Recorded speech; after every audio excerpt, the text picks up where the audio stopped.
Thank you, Amanda, and welcome everybody.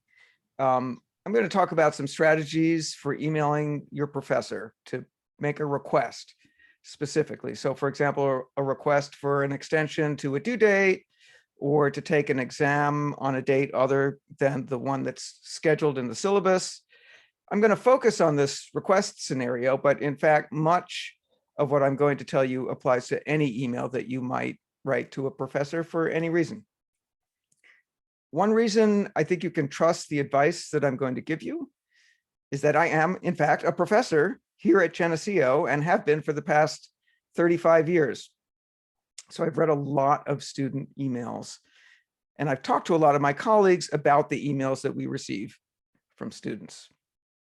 Now, faculty obviously don't all think alike, so there's no one formula for emailing your professors that's sure to work with all of them.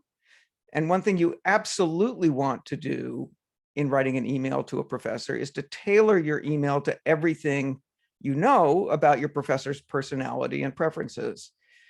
But I'm pretty confident that the advice I'm going to give you today will help you write an email that will receive a positive reception from most faculty in most situations. So the first question you may be asking yourself is it even okay to do this? Is it all right to ask my professor for flexibility around deadlines? And the answer is most assuredly yes. It's kind of easy to talk yourself out of writing such an email with one of the rationales that you see listed here or something similar. But doing so would be a mistake. And I'm really pleased that one of our Center for Digital Learning student affiliates, Emma Raup, has agreed to say a few words from her perspective as a student about some of the anxieties that can get in your way when you're thinking about asking your professor for some flexibility. So I'm going to turn it over for the next couple of minutes to Emma to talk about overcoming those anxieties, getting past them, and going ahead and writing the email. Over to you, Emma. Thanks, Paul. To reiterate, I'm Emma, a senior student at Geneseo and a student affiliate for the CDL. And I know many Geneseo students, myself included, are perfectionists, and that's something that really gets in the way when you're trying to ask for an extension or any sort of request from a professor. It's like a vulnerable moment to come out and ask that sort of thing, because you could be scared for multiple reasons. For me personally, there's always like the worst case scenario that's running through my mind, not even just that the professor will say no, stuff like, I don't know, the professor might criticize my reason, might think less of me, things that won't really happen run through my mind. But ultimately, in my experience, that being a perfectionist and not asking for things that I need has harmed me as a student. And it took me years to get over that and to start to advocate for myself.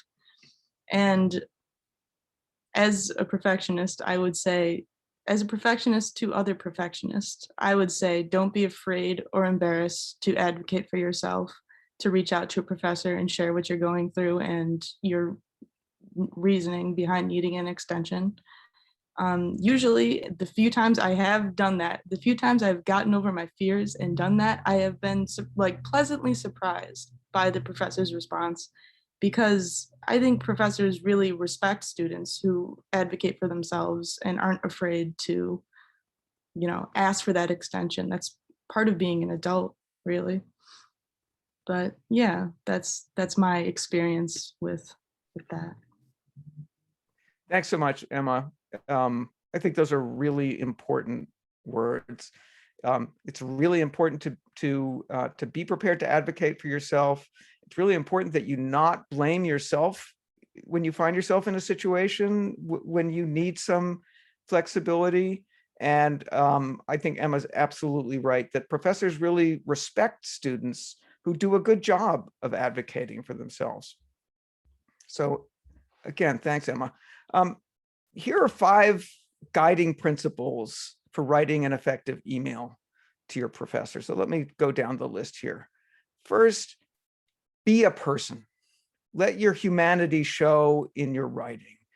Um, Frankly, it's harder for a professor to say no to someone whose humanity feels present to them when they're reading the appeal to them. And frankly, it feels, you may be surprised to hear, it feels rewarding to say yes to another human being in need. If that need is well articulated to you and persuasive, it actually feels good to say yes.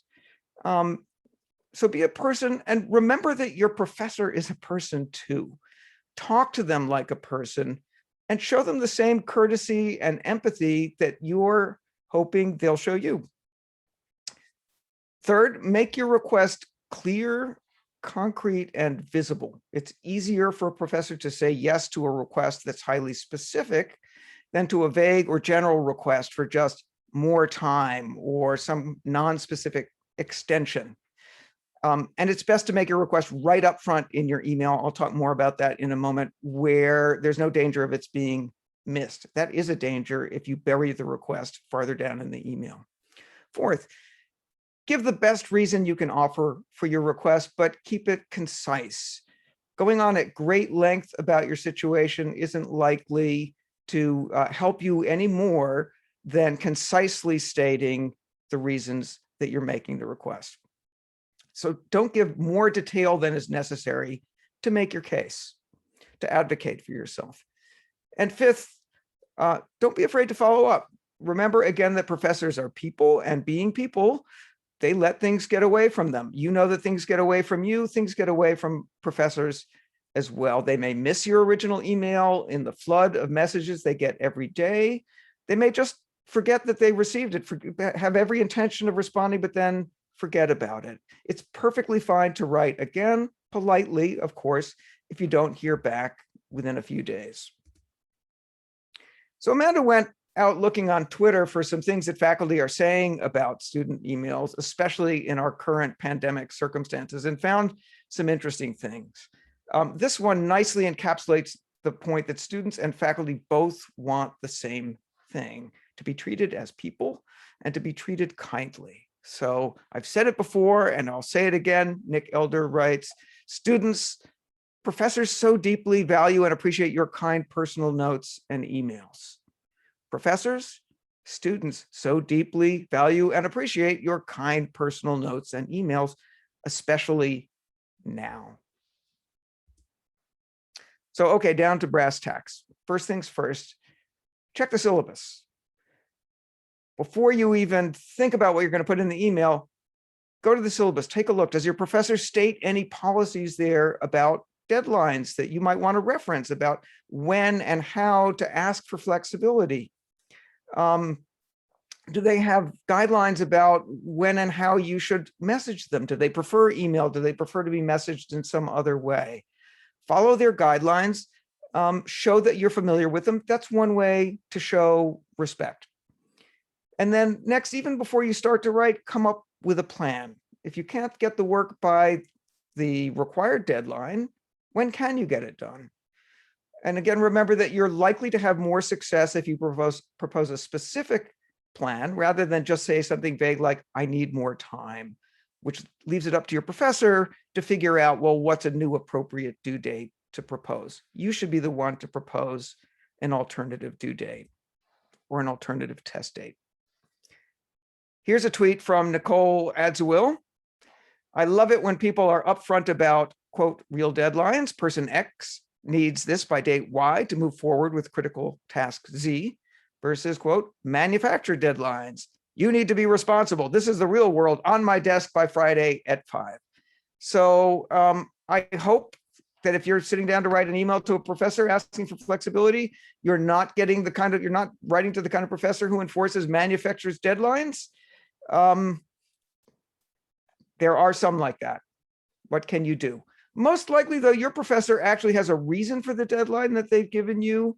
So you want to acknowledge that reason, and you want to show them that you've been equally rational about the additional flexibility that you're requesting from them. So on to the parts of your email, starting with the subject line. How about request? Too vague. Asking a favor, still too vague. Question about assignment is getting a little bit more specific, but still, I would say too vague.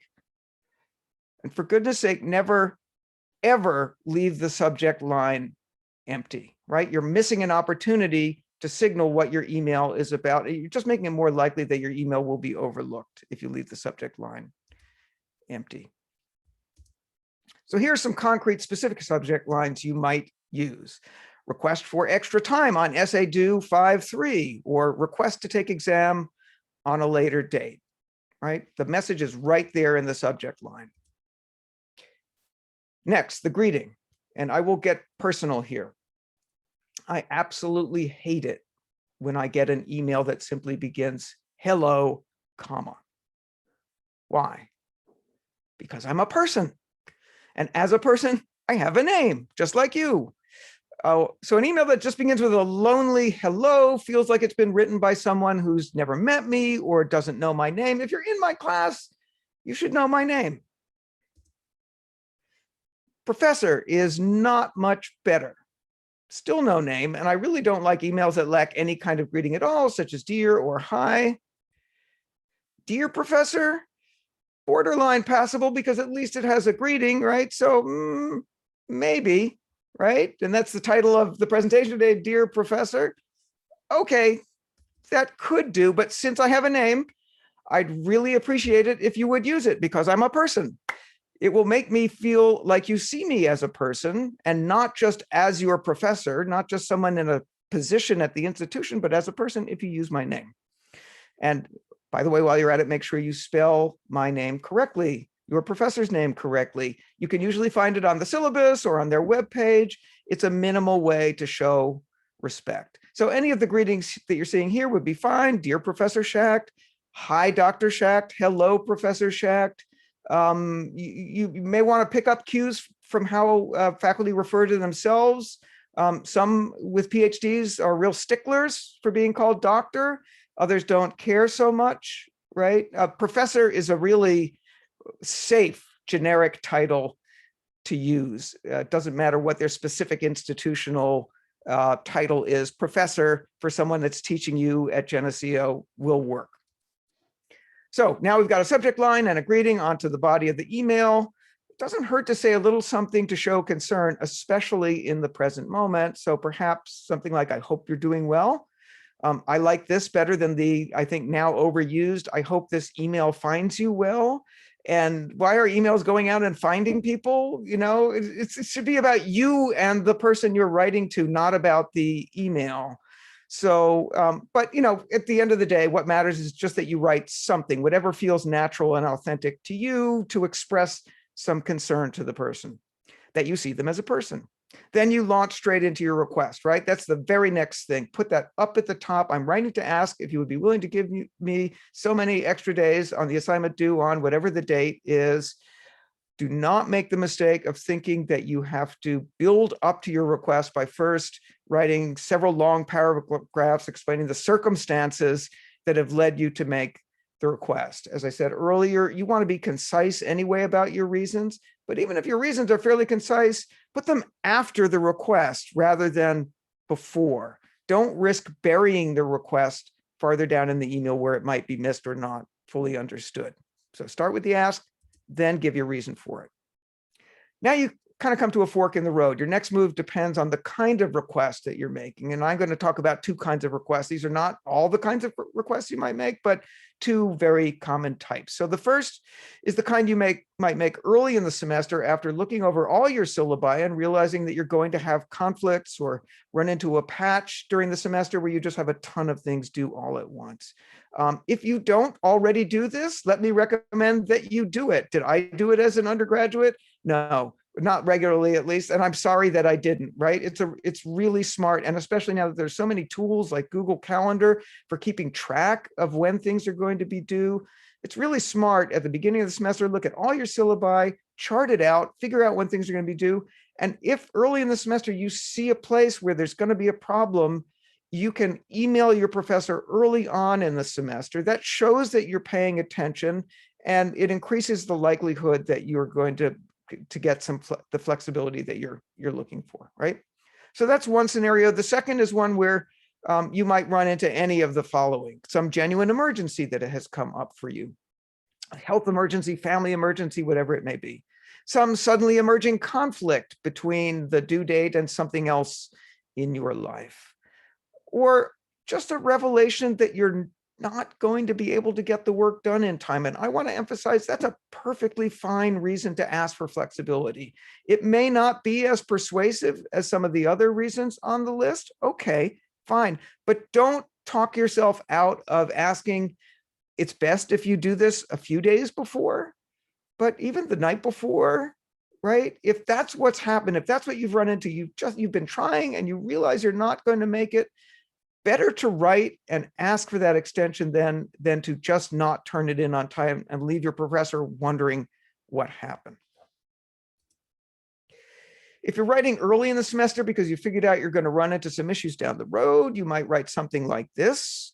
I've looked at the syllabi for all my classes this semester, and I have another essay due the day before, 2 exams due happening the day after the due date for our assignment. Would you mind giving me 3 extra days to get this paper done? In the case where maybe you have a sudden revelation that you're not going to be able to get the assignment done, you might write something like this. Again, hopefully at least a few days before, but even the day before, the night before would be fine. I've been struggling recently to stay on top of my assignments and would really benefit from having the extra time. You don't need to go into a lot of detail about why you've been struggling.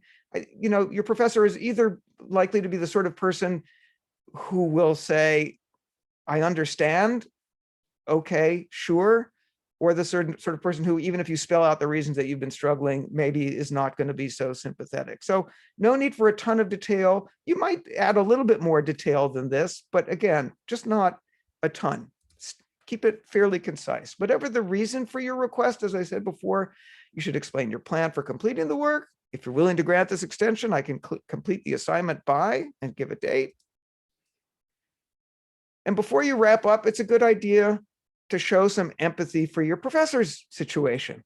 Since you're asking for some understanding, it's not a bad idea to show some understanding yourself, right? So you might say something like, I realize that this request probably adds to your own workload, that you may not be able to grant it. I apologize for any inconvenience it may cause. However, please understand that I'm making it because I care about the quality of my work and want to give you the best work I'm capable of producing.